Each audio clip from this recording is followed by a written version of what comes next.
What's up, folks? Your buddy Fatalroadie. Today we're going to do the results for Clash of Champions. We start off with the kickoff show. 30 minutes into a bunch of talk, we get our first match. Lince Dorado versus Humberto Carrillo versus Drew Gulak for the Cruiserweight Championship. This is a pretty good match. Carrillo hits the Aztec press on Lince Dorado. Gulak throws Carrillo into the ring post and pins Dorado to retain his title. And back to recaps till we get to our next match. Cedric Alexander versus AJ Styles for the United States title. This was a decent match. Both competitors were looking really good. AJ hits the Styles Clash to retain his title. After the match, both AJ and the OC beat down on Alexander. And with that, we go on to the main card. We start off our first match with Seth Rollins and Braun Strowman versus Rudolph for the Raw Tag Team titles. It starts off with Seth Rollins getting worked over. He gets the hot tag into Braun Strowman, who levels Rudolph. Rollins tags back in, starts to pick up steam, but Strowman comes in, runs over Robert Roode, and in the process hits Seth Rollins. Roode hits a glorious DDT, and Robert Roode and Dolph Ziggler are new Raw Tag Team Champions. Strowman walks up the ramp, leaving Rollins in the ring.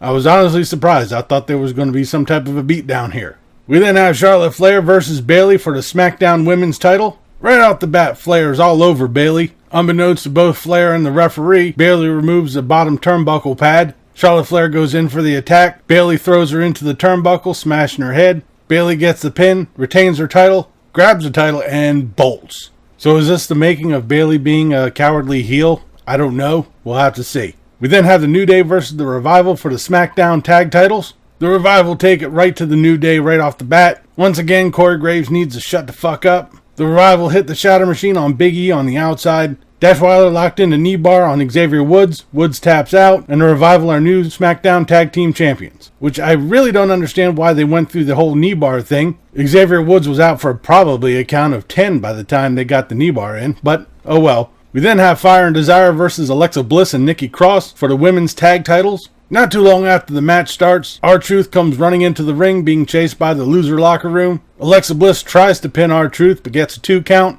R-Truth escapes with Carmella on his back, being followed by the loser locker room. But back to the women's tag match. This is an alright match. Once again, Corey Graves going overboard with the commentary. Nikki Cross hit a draping, swinging neckbreaker on Mandy Rose to retain the titles. It was a decent match. I liked it. Probably could have done away with all the 24/7 BS. But that aside, good match. I liked it. We then have The Miz versus Shinsuke Nakamura for the IC title. Sami Zayn is with Nakamura. He's got a neck brace and a microphone. Great. Zayn says he's disgusted at all the crowd for their lack of respect and for what Undertaker did to him last week on SmackDown. As the match starts, Sami Zayn still has a live microphone. Somehow I guess Vince McMahon misses Lio Rush. But thankfully, shortly after that, the microphone gets turned off. Thank God. After that, it was an okay match. As you can guess, Sami Zayn does interfere. The Miz hits a skull-crushing finale. Zayn distracts the referee so he doesn't see the pin. The Miz chases Zayn around the ring. Nakamura intercepts him with a kick, gets him in the ring, nails him with the Kinshasa, and retains his title.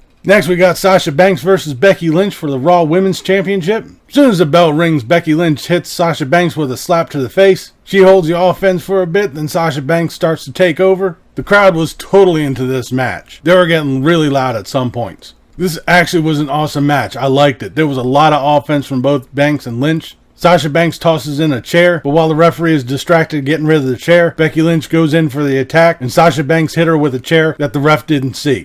A little bit later, the chair is brought back into the ring. The referee is arguing with Banks. Lynch grabs the chair and inadvertently ends up hitting the referee, knocking him out. Lynch hits Banks with the chair. They start fighting. They go out up into the crowd, out onto the concourse, fighting back out into the crowd again, back out into the ring. Banks tries to hit Lynch again with the chair, but misses. Lynch grabs the chair and straight out waylays Sasha Banks. Sticks her on through the chair, locks in to disarm her. The officials come running out to break everything up. It turns out that Becky Lynch was disqualified when she hit the referee. Somehow, I'm pretty sure we're going to see this again next month at Hell in a Cell. We then have Randy Orton versus Kofi Kingston for the WWE title. Kofi Kingston started off strong, but Randy Orton was able to come back, bringing the fight to Kingston both in and out of the ring. Kingston started to rally, hammering Randy Orton. Randy Orton was able to hit the RKO, went for the pin, but Kofi Kingston got his leg up onto the rope. Orton tried to go for the punt, but Kingston evaded, hit the Trouble in Paradise, got the pin, and retains his title. Then we got the WWE Hype Men, the Street Profits, hyping up the King of the Ring, which isn't going to be tonight. It's going to be tomorrow on Raw.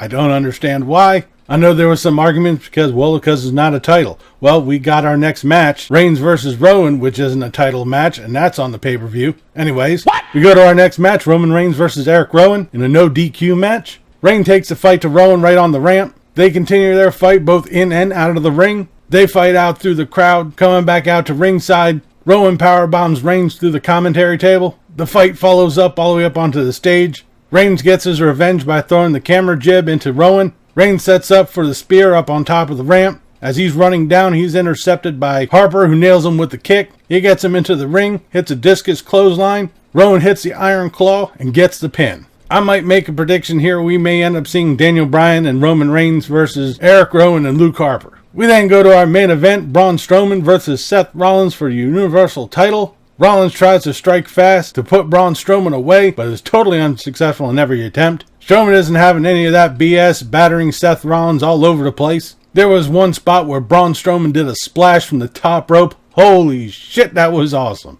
Seth Rollins tried 3 times, hitting a stomp and going for the pin. Neither one of them hit. Strowman tried to go for the running power slam, but ended up tweaking his knee from the top rope splash earlier. Seth Rollins hits the pedigree, hits another stomp, gets the pin, and retains his title. Seth Rollins celebrates on the top of the ramp. Lights go out. The Fiend shows up, hits Sister Abigail on Seth Rollins, puts on the mandible claw. Seth Rollins goes out. Lights go out. Bray Wyatt laughs. And with this, we end Clash of Champions. As a whole, for the pay-per-view, it was okay. It was decent. I liked it. We had 2 championship matches. I was on the pre-show. That really should have been on the main card. And I understand the whole argument for the King of the Ring. Well, it's not for a title. Like I said, neither is the Rowan and Reigns match. But we still had that one on there. But you know, the WWE is not going to put Roman Reigns on the pre-show. So I guess we're going to have to find out tomorrow on Raw who wins at the King of the Ring and the fallout from Clash of Champions. But that'll do it for the results for Clash of Champions. I'll be back tomorrow for the Raw recap. Leave a comment down below what you thought of tonight's pay-per-view and what you thought about this video. If you liked it, please give me a thumbs up. Don't forget to share and subscribe. I've been Fatalroadie. You've been awesome. Thank you very much for watching. And remember, if it's too loud, you're too old.